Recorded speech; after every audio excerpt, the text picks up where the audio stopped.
Hello everyone. Welcome back to STS, Science, Technology, Economy, Strategy 등을 고민하는 곳입니다. 기후전쟁, 탄소전쟁, 이거 이길 수 있는 전략이 저는 3개 정도 뿐이라고 생각합니다. 제가 정리한 겁니다. 1번, 같은 일을 하더라도 에너지 덜 사용해라. 효율을 증가해야 한다. 이런 뜻입니다. 2번, 에너지 사용하더라도 탄소 배출하지 마라. 즉 원자력이나 재생에너지 써야 합니다. 3번, 탄소 배출하더라도 쓰레기는 치우라 이겁니다. 즉 이산화탄소 포집해서 땅속에 묻으라는 겁니다. 1, 2, 3번을 한마디로 요약하면 삶의 방식을 바꾸라 이겁니다. 그래서 결국 1번, 2번, 3번 모두 사용하게 될 것인데 아마 3번이 주가 되지 않겠는가. 그래서 핵심은 CCUS입니다. CCUS. 이것은 에너지를 사용하는 주체에게 추가 비용을 발생시킬 수밖에 없다고 봅니다. 그래서 여기서 이제 중요한 질문이 그러면 그 추가 비용을 누가 부담할 것인가 이겁니다. 궁극적으로는 에너지 소비자가 부담할 수밖에 없다고 보는데 중간에 누가 나서서 총대를 메고 1차적으로 부담을 해야 될 거 아닙니까? 그러니까 그게 누구일 것인가? 이거는 이산화탄소 배출로 자신의 사업 모델이 위협을 받고 있는 그런 석탄 기업이나 오일 메이저나 가스 메이저 이런 데 아니겠습니까? 그럼 엑스모빌이나 이런 데 된다는 거죠. 쉘이나 BP나 토탈이나 이런 데. 이거는 그 자기들 일자리가 달린 문제이기 때문에 가장 적극적으로 CCUS 기술 개발하려고 할 거고 고객들한테 이제 선택을 받기 위해서 자기들이 판매한 석탄이나 오일이나 가스 그 사용 과정에서 배출되는 이산화탄소 그거 우리가 해결해 주겠다 이렇게 나와야 되지 않겠습니까 앞으로. 그래서 그 포집하는 방법 즉 쓰레기 수거하는 방법과 수거된 쓰레기를 회수해서 처리하는 이런 사후 서비스를 제공하려고 하지 않겠습니까. 이것을 저렴하게 제공할 수 있는 기업들이 바로 압도적 경쟁 우위를 갖게 되지 않겠습니까. 앞으로 경쟁 어떤 요소, 차별 요소는 여기에 있지 않겠습니까? 뭐 이런 생각이 듭니다. 예. 그래서 삼성중공업이나 대우조선이나 이런데 자신들이 만드는 배에다가 선박용 탄소 포집기 기술을 지금 개발하고 있지 않습니까? 포집된 탄소를 땅속에 깊이 파묻는 비용을 줄이기 위해서는 그 육상은 물론이고 해저에서도 멀쩡한 땅을 생으로 깊숙이 파서 그 이산화탄소 파묻는다는 거 그런 발상은 정말 멍청하죠. 예, 대단히 멍청합니다. 그런 거는. 땅 파는 비용이 추가로 더 발생할 수 있잖아요. 그래서 이미 파놓은 구덩이를 활용하자는 것이 바로 그 기름이나 가스 퍼올리고 비어있는 그 유정을 활용하는 것이죠. 그곳에서 퍼올린 것이니까 원래 있던 그곳으로 돌려보내보자. 이게 바로 비용이 최저로 될 수 있겠다. 뭐 이런 아이디어 아니겠습니까? 그래서 앞으로는 그 액화 이산화탄소 운반선 이걸 누가 돈을 내고 사갈 거냐? 이겁니다. 그 발주할 것이 바로 주요 에너지 메이저들이 아닐까 뭐 이런 그 얘기입니다. 또는 주요 에너지 그 메이저 기업들이 쉘, BP, 뭐 엑슨모빌 이런 데들 이런 것이 돈을 출자를 해서 쓰레기 수거업자 즉 액화 이산화탄소 수거해서 해제 파묻는 것을 전문으로 하는 기업을 만들어서 그 기업을 통해서 액화 이산화탄소 운반선을 발주하게 되는 거죠. 예? 그래서 뭐 어떤 방식을 취하든 간에 모든 액화 운반선 발주할 때 들어가는 돈은 궁극적으로 에너지 메이저들이 부담할 가능성이 높지 않겠는가. 예? 왜냐하면 이게 바로 그 자신들의 주력 사업 모델을 지키는 어찌 보면 유일한 길이 아니겠습니까. 예. 그렇지 않으면 이게 싫다면은 자신들의 그 사업 모델을 바꿔야 합니다. 예? 즉 기름 캐서 팔고 가스 캐서 파는 그걸 바꿔야 한다는 겁니다. 다른 곳으로 가야 한다는 겁니다. 예. 그래서 앞으로는 이 탄소 포집 기술 매우 중요해질 거고 이와 관련해서 그래서 이제 제가 아주 다양한 탄소 포집 기술 여러 영상으로 이제 정리를 해 두었습니다. 관심 있으신 분들 참고하시면 좋겠습니다. 그래서 이 포집된 이산화탄소는 결국 저온 고압으로 액화해서 액화 이산화탄소 운반선으로 이제 실어가야 하기 때문에 이 특수 선박에 앞으로 그 많은 발주 기대할 수 있지 않겠습니까? 그래서 이제 한국, 일본, 중공 뭐 결국 이것이 지금 조선 삼국지를 펼치고 있으니까 LCO2 리퀴파이드 카본 다이옥사이드 이거 운반선 캐리어 기술 개발이 어떤지 한번 정리해 보겠습니다. 우선 그 삼성중공업은 그 표처럼 독자적으로 지금 5만 큐빅미터급 개발 중이고 내년 선박 수주 지금 목표로 하고 있다는 내용 먼저 정리를 하고요. 대우조선은 지금 7만 큐빅미터급 이 초대형 LCO2 운반선 그 AIP를 받았다는 거죠. 미국 ABS한테서. 그러니까 어떤 보면은 뭐 대우조선이 좀 앞서 있는 것 같습니다. 이 분야는. 중공이 작년 가을에 세계 최초로 그 LCO2 운반선 두 척을 수주를 해서 지금 만들고 있습니다. 그거는 7,500 큐빅미터급입니다. 저 대우가 만든 거 한 10분의 1 정도 크기밖에 안 됩니다. 대우가 만든 게 아니고 AIP 받은 거죠. 예. 현대중공업은 미국 성급 ABS하고 RMI, 마샬 아일랜드 이렇게 하고 차세대 초대형 울트라 라지 리퀴파이드 카본 다이옥사이드 캐리어 LCO2 개발 협약을 맺었습니다. ABS 참여가 의미 있을 것으로 보입니다. 이 분야에서 이제 한국조선이 또 글로벌 표준이 될 수 있다. 뭐 그런 가능성이 보인다고 생각되기 때문에 ABS 참여가 의미 있는 것 같고요. 그래서 이제 그 초대형급이라는 게 이거 만든 게 7.4만 그 큐빅미터입니다. 그러니까 대우가 기본 승인 받은 것보다 한 4천 정도 더 키웠습니다. 예. 그래서 이미 그 현대 같으면은 작년에 그 4만 큐빅미터 개발한 것으로 그렇게 알고 있습니다. 어쨌든 이 지금 7.4만 큐빅미터 그 울트라 라지 스케일이라고 이렇게 얘기를 하는데 그래도 가스 운반선에 대략 한 10분의 1 정도 그 크기밖에 안 됩니다. 그래서 현대중공업은 지금 우리 그 동해 가스전 거기가 곧 이제 비게되지 않습니까? 그래서 국내에서 포집된 이산화탄소를 액화해서 파이프라인으로 하든가 또는 선박을 싣고 가서 한국의 동해 그 가스정 거기다가 매립하는 플랫폼 이거 개발해서 ABS한테 기본 승인 받았다는 겁니다. 예, 기본 승인 AIP. 그리고 이제 이 비즈니스를 25년부터 시작을 한다는 뭐 그런 게 그렇게 발표되어 있습니다. 그래서 또 보면은 일견 대우조선이 이미 초대형 LCO2 캐리어에 대해서 AIP를 받았기 때문에 ABS한테서 AIP를 받았기 때문에 언뜻 보면은 뭐 대우조선이 가장 앞선 것 같기는 한데 실질은 저는 그 3개 회사가 큰 차이 없다고 봅니다. 왠고하니 이미 가스 운반선 분야에서 압도적 기술력을 갖고 있기 때문에 그래서 LNG보다는 LCO2가 데리고 놀기 상대적으로 쉽지 않겠습니까? 결국 본질은 카본 밸류 체인 확장되는 곳에 LCO2를 만드는 조선사가 있다. 이게 중요할 것 같습니다. 조선사 입장에서는 새로운 돈벌이 기회가 생긴다는 거 아니겠습니까? 지금까지는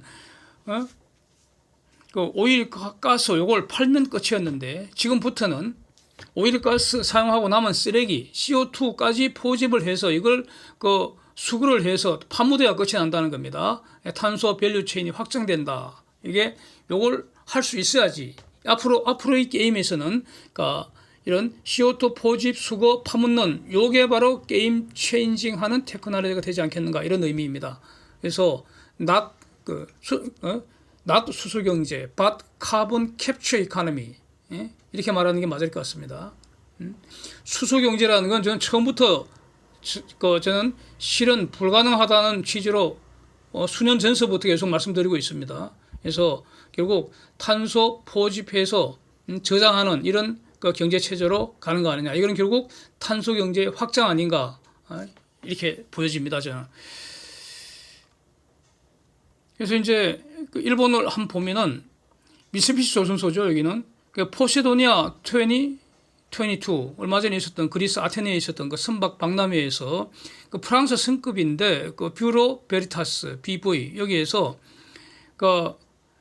LCO2 운반선에 LC2 운반선을 기본 승인 받은 게 아니고 여기에 적용할 스페리컬 카고 탱크 시스템 화물창 일종의 화물창 구형의 화물창에 대해서 기본 승인을 받았다는 뉴스가 지금 나와 있습니다. 그래서 LCO2 캐리어라는 것은 저온 고압 환경에서 액화된 이산화탄소를 이제 싣고 가는 것인데 당연히 특수한 탱커가 필요하고 그 탱커를 타입 C 탱크라고 해서 IGC 코드로 이렇게 딱 그 규정이 디파인 되어 있는데 거기에 맞추어서 맞추어져 있다는 것을 확인을 받았다는 뜻이죠. 승인이 AIP 승인이 별게 아니고요.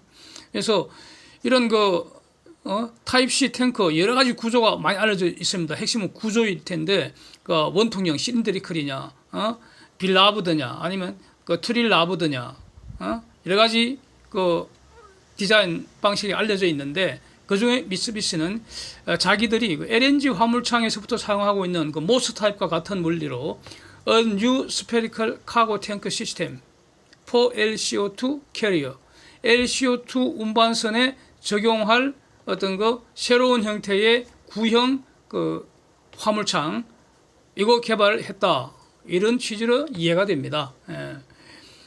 그런데 여기에 대해서 한국은 이미 멤브레인 방식을 적용해서 독자적으로 화물창 KC2, KC1을 개선한 KC2 이거 이제 곧 끝날 테니까 조만간 발표되지 않을까 해서 이제 기다리고 있는 상황이니까 그러면 이 기술을 액화 이산화탄소 화물창에 적용하면 될 것 같습니다. 이거.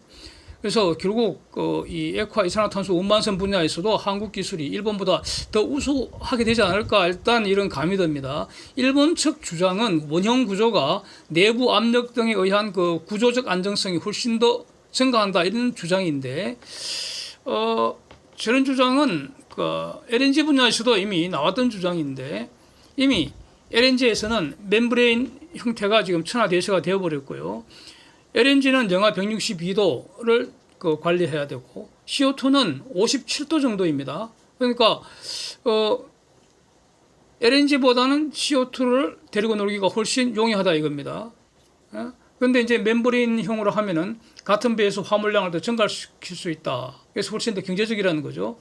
그래서 전체적으로 보면은 한국한테는 다행스럽게도 지금 미쓰비시가 삽질을 계속 하는 거 아닌가 저는 이렇게 보여집니다. 네.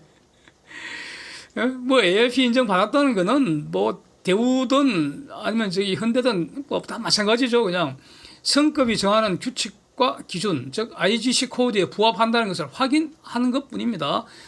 더 우수하다든가 또는 더 경제적이다든가 이런 거 보장하는 건 아닙니다. 그건 결국 그 시장이 판단하는 것이고요. 네. 그 다음에 이제 또 다른 일본 기업인 KNCC 이게 이제 노르웨이 크누첸 그룹하고 일본 유센 합작한 곳인데 LCO2를 상온에서 즉 0도에서 10도씨 사이 상온에서 그러니까 35에서 45바 바가 이 기압이니까요.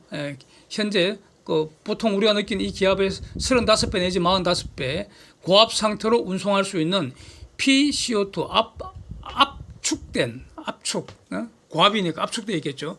PCO2 탱크 시스템 개발해서 이걸 또 노르웨이 성급 DNV에서 AIP 받았다 이런 뉴스도 지금 보도가 되고 있습니다.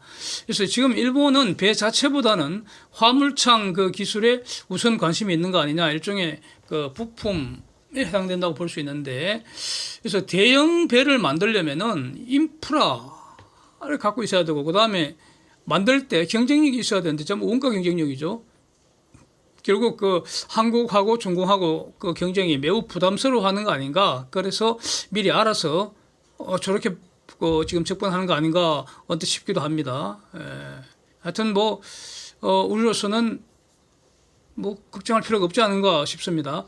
이게 문제는 이제 준공인데, 그러니까 이거 준공이 세계 최초로 액화 이산화탄소 운반선 수주를 받았습니다. 궁극적으로 수주를 받아야지 이제 진짜 게임이 시작되는 건데 아직까지 한국은 수주가 없습니다. 그래서 이걸 작년에 그때 영상으로 올려뒀습니다. 지금 있습니다. 영상이 남아 있습니다. 쉘하고 토탈 에너지 에퀴노르가 조인트 벤처로 노던 라이트라는 회사를 만들어서 그래서 이 노던 라이트가 여기 북유럽 쪽에서 북유럽에 있는 쉘, 토탈, 에퀴노르 있고 고객 회사들이 포집한 CO2를 딱 수거를 해서 저 배에다 싣고 노르웨이 서해안까지 일단 옮겨가는 겁니다. 그 일을 맡긴 겁니다. 그래서 그렇게 하려고 배를 이제 두 척, 액화 천연가스 운반선 두 척, 이걸 중공의 대련조선소에 발주를 해서 지금 만들고 있겠죠. 그래서 지금 그 노던라이트 하는 일이라는 것은 북유럽에서 CO2 포집해서 노르웨이 터미널까지 배로 싣고 가서 거기서 이제 파이프라인 통해서 북해의 바닷속에 파묻어 버린다 이런 뜻입니다. 노던라이트가 발주한 LCO2 그 크기는 앞에서 본 것처럼 7,500 큐빅미터 아주 조그만합니다. 예, 예. 그렇다고 뭐 장난감은 아니겠지만 길이는 한 130m 정도 되고요. LNG 추진 방식이고 뭐 딴 거는 뭐 볼 거 없고요. 2024년 중반에 이제 인도가 된다는 겁니다. 이렇게 되면은 그 노던 라이트 현재 계획으로는 저 그 두 척을 가지고 연간 한 150만 톤 정도 CO2를 해제에 파묻겠다 이런 계획인 것 같습니다. 그래서 여기서 이제 전체적으로 한번 보면은 이 CCUS 이 비용이라는 것은 결국은 이 추가되는 비용이잖아요. 지금까지는 지출하지 않아도 될 비용이 추가로 지출되는 거기 때문에 특히 이거 가능한 한 낮은 가격으로 as low as possible cost as low as possible 이렇게 가져가는 게 경쟁 우위로서 매우 중요할 텐데 그렇게 하려면 어떻게 해야 되겠습니까? 규모의 경제를 위해서 일단 배를 크게 만들어야지 톤당 매물 비용을 확 줄일 수 있지 않겠습니까? 가령 지금 그 중공의 대련조선소가 만들고 있다는 7,500 큐빅미터 그거 10번 왔다 갔다 하는 것보다는 그 현대나 대우나 지금 삼성이 지금 준비하고 있는 그 배로 한 번 왔다 갔다 하면 되잖아요. 어느 게 더 경제적이겠습니까? 뭐 더 이상 논할 필요가 없지 않겠습니까? 그래서 이렇게 한번 전체적으로 한번 그 살펴봤고요. 앞으로 이제 추가적으로 더 자세하게 또 그 영상을 올리도록 하겠습니다. Thanks for watching. See you next.